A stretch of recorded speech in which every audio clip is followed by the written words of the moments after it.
Let's tie this olive electric caddis. First of all, let's talk about some parts. You got a bead head, you got a flash back over the top, you got a copper ribbing, and you can't see it too well, but you got two different colors of dubbing here that make up the body here. So let's tie this. This is a small one, so it's going to test your ability to hold stuff.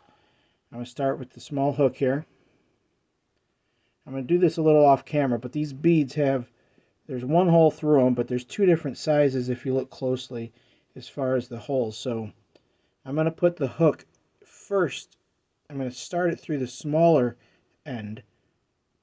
And what that does is it puts the small end and it locks it in so it doesn't fall off the front of the bead or front of the hook. But it also has a larger side in the back to kind of help hide the knot at the end of the fly and stuff. So let me get this locked into the jaws here.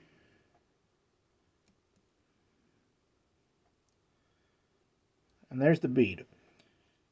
Now we're going to start our thread.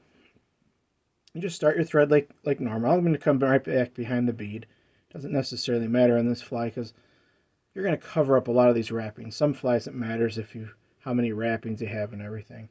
This one not so much because you're going to just cover it up in a minute. So then you're going to snip off that thread. Okay. Now first thing we want to do is we want to get some of that copper wire, and we're going to tie that in. Now this is typically fished under the surface, of course, so I'm going to put the wire pretty much right back by the bead. It's not going to give it much weight, but you kind of want a little bit of weight in there to help sink it down. That's what the bead head's going to do too. Now in this case, I'm going to wrap this all the way back until it starts going down the bend a little bit. Come back up. And you're going to take your flash back. That's that little plastic piece you got here. It's kind of shiny.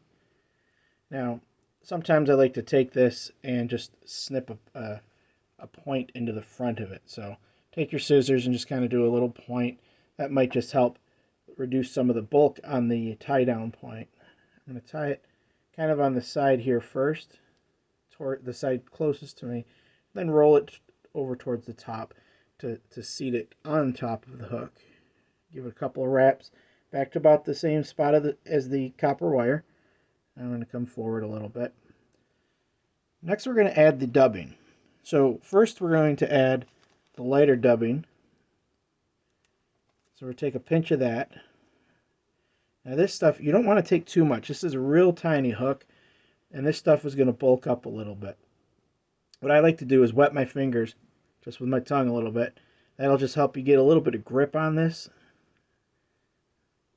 This is a rabbit fur, I believe, here. So you're going to twist this on. I'm going to get it kind of tight. The tighter you get it, the more it's going to keep shape with the hook. And you can always pick this stuff out if you want it more buggy looking. So with that, you can see how I've tightened that up there. Now I'm going to bring it back. I'm going to wrap to the back of the hook again, just until the dubbing, because there's a little thread right there before I got to the dubbing. Now I'm going to wrap that forward, creating that body.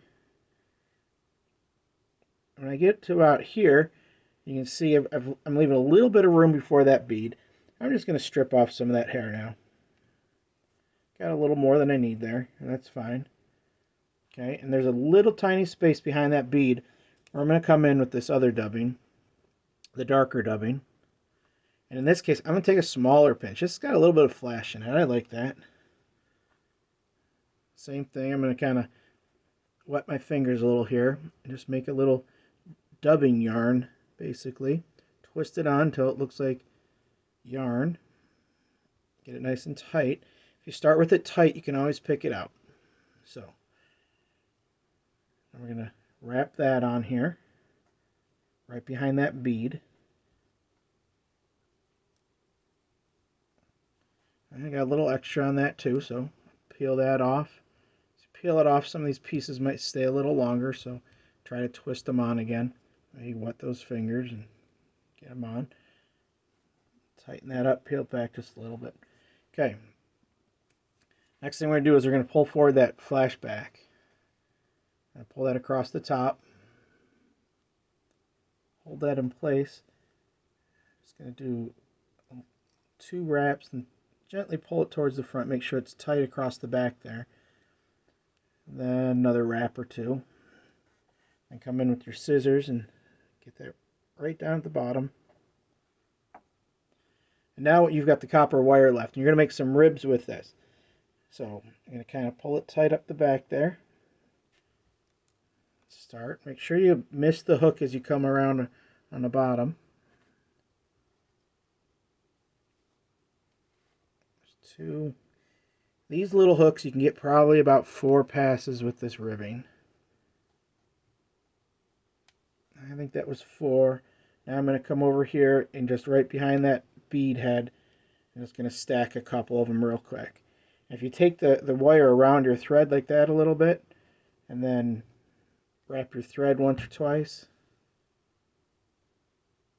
And then with this wire, it's pretty thin. You can usually just kind of twist it. It slips through your fingers a little bit, so I'm going to twist around my finger. And then the rest just kind of pops off. Just give it a few wraps there. Now in this case, you might want to take a little bit of super glue, put it on the back of your thread there. I'm going to skip that step for the moment here. Take the whip finisher. These are difficult at first, but let's see if we can kind of show you this. If you capture the thread here, wrap around the back, come over here, and then just bring that over the top, you can do the whip finish on these. Oh, that fell off. So let me try that again. I like to usually do a whip finish or 2 just to get that kind of locked in. So now if you're finding that it's slipping like mine just did, you might want to leave a little bit more space or a little less stubbing behind that bead head so this whip finish goes down a little bit more. Mine I think was bulked up enough that it was coming up, the whip finish was coming up too high behind the bead and slipping over the top. So that might be something to keep an eye on. Then go ahead with your scissors and snip that off. Now if you look at that, you can see that's a pretty good tight little caddis there. What you can do if you'd like it a little bit more buggy, you can even do this on the stream if you want. You don't have to do this while you're tying. You come in with your bodkin, your little pin, and you can just kind of start picking those fibers out until it starts looking as buggy as you want it to be. So you can just pick those out and kind of fluff it up a little bit. Got a little long one like that, you just kind of tug on it, should come out. You can get your scissors out if you need to. You can kind of just play with that until it looks the way you want it. And that's the olive electric caddis.